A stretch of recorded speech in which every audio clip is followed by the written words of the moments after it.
Hello everyone, in this video I'm going to show you how to fix the issue with Rotimatic Basal pan not heating up, and my Rotimatic was stuck at 2 minutes and it was not beginning to initiate the sequence of making rotis. Basically, I did talk to Rotimatic and they mentioned that the machine is out of warranty and it's a hardware failure secondary to some breadcrumbs that was stuck in the base of the Rotimatic and it cannot be repaired. I did do the tapping and actually it works, and the machine was making rotis, but then later on it stopped doing that. So I decided to open the machine because it was already declared dead anyhow. Overall it took me 6 hours to do that because there was no videos on the internet about how to do it, and I have to learn as I go. And I did end up opening the base of the Rotimatic, which I don't think is required. And if the only issue you have is the basal pan not heating up, you can basically try to just open up the basal pan, which I'll talk more about when I get there. Now the main aim is to make sure as long as you go, you take the pictures, take the videos, label the screws, and make sure you keep them well organized because it is easy to lose screws and then you are stuck. Also, my disclaimer is that I am not an electronic engineer. I'm not an engineer for the fact. I am not a certified Rotimatic uh, mechanic. So if you are going to follow this video, it is only for educational purposes and I'm not liable for any harm that can happen to your machine or to your family. So just keep that in mind. And then what you will actually need to open the Rotimatic is basically a star-shaped screwdriver, which is also called as T, and it comes in various sizes. Start from 10, 15, 20, 25, 27, 30, and so on. And you will need the whole set. Also, what you will need is an Allen wrench set with a star shape that will helpful in certain instances where the screws are in a very narrow space and the regular screwdriver cannot reach. So this is how a T20 screwdriver looks like, and you will need it most. So first of all, you open the back part of the Rotimatic, and it is attached at 3 points USB port. The next is the fan, and next is the power cable on the very bottom left part. And first I will take the bottom part power cable off. These are 3-pronged wire which can be slid off. There's a blue one, there's a green one, and there's a the ground one. So basically remember how they were attached. Now the goal next time would be to take the USB power cord off, and for that you will need to remove the 2 pages. So I have removed the 2 pages.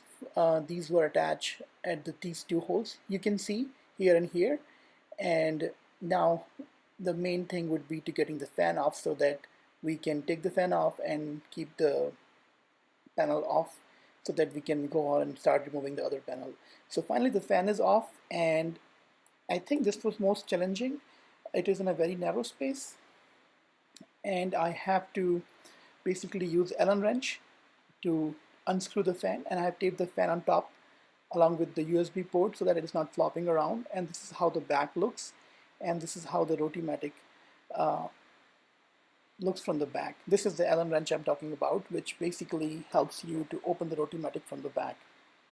Now you open the side panel where the door is, and it is very easy to open. You take the door screws off and the door comes off, and then you take the side panel, which is basically is a snap-on, and it comes off. You have to remove some bases from the screw, and this is how the pipes are looking, and this is after one cycle of cleaning, which I did without vinegar or acetic acid, just with water, and they look pretty clean. So it seems like that software upgrade is working. Now the tricky part is to take the front panel off because it is attached to the motherboard by 2 slender cables, the white one and the orange one, and they are easy to take off, so don't be afraid. You just have to pull them up from the motherboard, and I will show you in a second how to do that. So if you look, this is the motherboard from the front, and I've taken the cables off, and if you look closely, these are the 2 sockets over here, the white cable and the broad orange cable, and they just basically pulls them off. I have taken the cable off from the panel itself too, but you don't have to do that. The white cable is attached over here, and the blue end is supposed to go to motherboard and the other end is supposed to go here, but you don't have to take it off. Now the goal is to take this black plate off, where basically are trying to expose the lower heating pan, which is the culprit in my machine.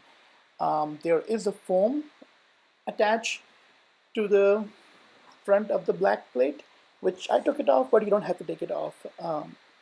And after that, you remove the 4 screws, two here and two here, so that the plate comes off. So now I have taken off the other side panel. There was a fan attached to it, and there's also a small cable that was attached to the side panel board. So I have to take it off. I have taped the back fan and the USB port on the top so they're not flopping around. And you just have to be careful when you're taking the fan off and the cable, small cable off. This small cable is attached to this socket over here, and you can take it off. So once the side panel is off, our goal would be to try to open the bottom panel or try to get the heating element from the front out. So this is how the front looks after the black plate is off, after removing the 4 screws. There is definitely some breadcrumbs here, which might be the culprit, so I'll try to clean it as I go.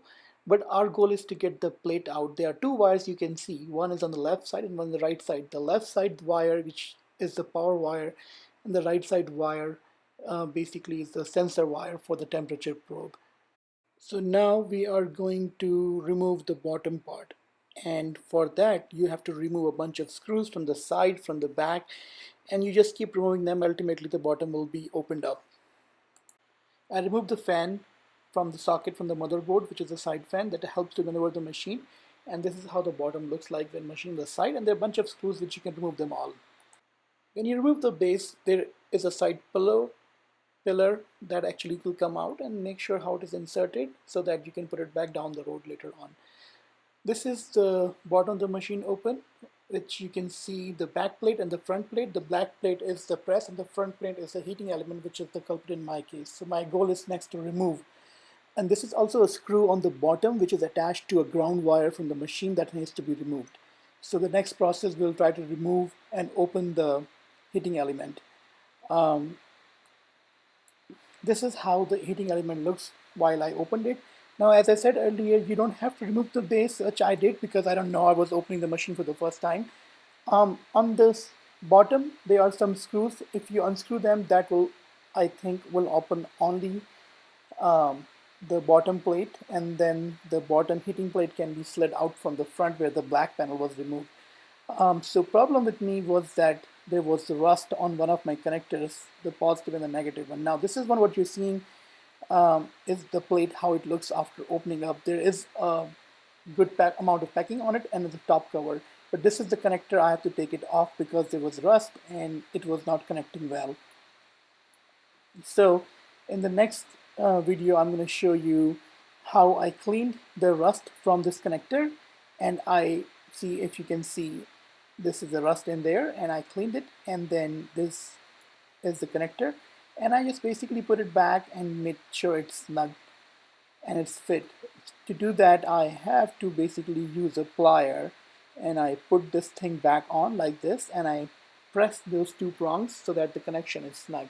And basically, I'm hoping that this will fix the issue. Now, from here onwards, basically, is you have to reassemble the machine. And if you have taken the pictures and videos all along, that will actually help you to put it back together. Just make sure to fit snugly. Now the machine is packed up, and I am starting it now. So it is starting. So hopefully I did not made any mistakes to putting it back. Then I'll try to make the roti and see if it progressed from the 2-minute marks. And just remember that you have to be very organized throughout this repair. The machine is on and I'm waiting for it to heat up, and actually it did heat up in the end, and I was able to make rotis, and then it passed the 2-minute marks and is working fine. So this is how you fix the basal heating pan issues. Now the main thing is that the Rotimatic was saying that this machine problem was coming in secondary to the breadcrumbs that were stuck inside. Now the bottom pan is packed so well that there's no way the breadcrumbs can get inside. So and that's why the tapping was helping, because it was making the connection again. So let's see how long this fix lasts. If you guys have any questions, please leave in the comments down below and I'll try to answer that. Thank you.